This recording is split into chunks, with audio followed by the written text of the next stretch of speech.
ऋषिता मेनाहट निवासियों ने बिल्डर के खिलाफ अपार्टमेंट परिसर में धरना दिया और बिल्डर के खिलाफ लगाया आरोप। निवासियों का कहना है कि बिल्डर नहीं करता वहां के लोगों की कोई समस्या का निवारण। निवासियों को पानी, सुरक्षा, मेंटेनेंस आदि कई मार्गों को लेकर धरना प्रदर्शन। निवासियों की माने तो कई वर्षों से लगातार शिकायतें, बैठकों के बावजूद समस्या का समाधान नहीं हुआ। यदि उनकी मांगों को जल्द बिल्डर ने सुना नहीं तो आगे जो समिति के लोग फैसला लेंगे वही होगा।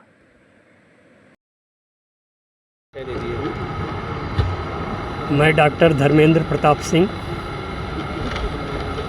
सर, आज यहाँ जिस तरह से आप लोग बैठे हैं, किस तरह की परेशानियाँ हैं और अभी तक की क्यों सुनवाई नहीं हो रही, क्या वजह है जिसको आप लोग को यहाँ बैठना पड़ गया, क्या कहना चाहेंगे? पूरा समय व्यतीत हो गया जब से इस सोसाइटी में आए, किस प्रकार के स्वप्न लेकर के आए थे। ऋषिता मैनहट्टन का नाम सुन करके 25 सोसाइटीज़ इधर उधर देख करके हम लोगों ने बाद में ऋषिता मैनहट्टन के नाम को देख करके यहाँ पर रहना स्वीकार किया और ये विचार था कि अपने जन्म भर की जो पूंजी हम लगा करके यहाँ पर फ्लैट खरीद रहे हैं तो हम बड़े सुकून के साथ रहेंगे, बड़े गौरव के साथ अपना जीवन व्यतीत करेंगे। लेकिन यहाँ पर आते ही हमारे स्वप्न ध्वस्त। ये विचार कीजिए कि यहाँ पर आते ही अगर अपने बच्चों को लेकर के हमें चिकित्सक के पास जाना पड़े और चिकित्सक ये कहे कि आपका पानी ख़राब है साहब, शुद्ध जल लीजिए, तो हम बिल्डर के पास ही जाएंगे। और बिल्डर ने अपने कर्मचारियों को इस प्रकार से कन्विंस कर रखा है कि कोई भी शिकायत लेकर के आए तो ना नहीं कहोगे, हाँ कहोगे, लेकिन काम कभी नहीं करोगे, क्योंकि काम करोगे तो हमको परेशानी होगी।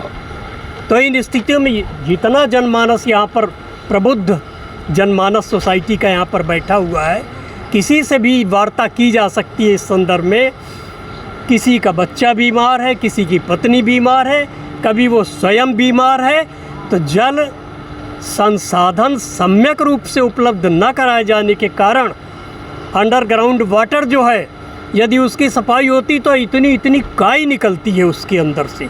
अब सोचिए कि इतना प्रदूषित जल लेकर के अपने शरीर को हम कहाँ तक सुरक्षित रख पाएंगे, ये एक बहुत बड़ा प्रश्न चिन्ह है हमारे सामने। शरीर के लिए बहुत अहम जो होता है वो है जल, अहम स्रोत है। कहा जाता है कि जल ही जीवन है और जीवन के तंतुओं से हम निराश हो रहे हैं। जीवन हमें प्राप्ति नहीं हो पा रहा, हम लेने आए थे जीवन और निराश हो रहे हैं केवल जल के कारण। और केवल इतना ही नहीं, जल के साथ साथ सिक्योरिटी देख लीजिए। चैन के साथ व्यक्ति यहाँ पर सो रहा है और रात को 12 बजे अचानक जो है बजर बज जाता है।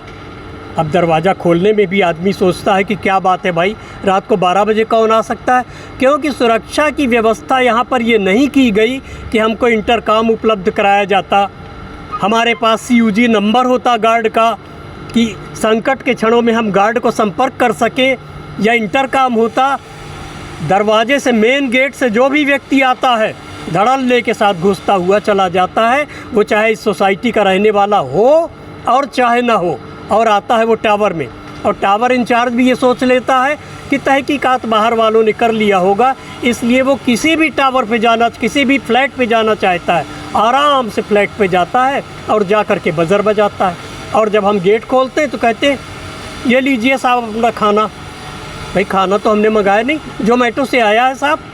भाई जब मैंने ऑर्डर ही नहीं किया तो जोमेटो से खाना रात को 12 बजे कहाँ आ गया? हम लोग निशाचर थोड़ी हैं, मनुष्य हैं, समय सीमा के अंदर काम करते। और उनसे पूछते आपको गार्ड ने आने कैसे दिया? ऐसा देख लीजिए, बार बार बिल्डर से अनुरोध किया जाता रहा।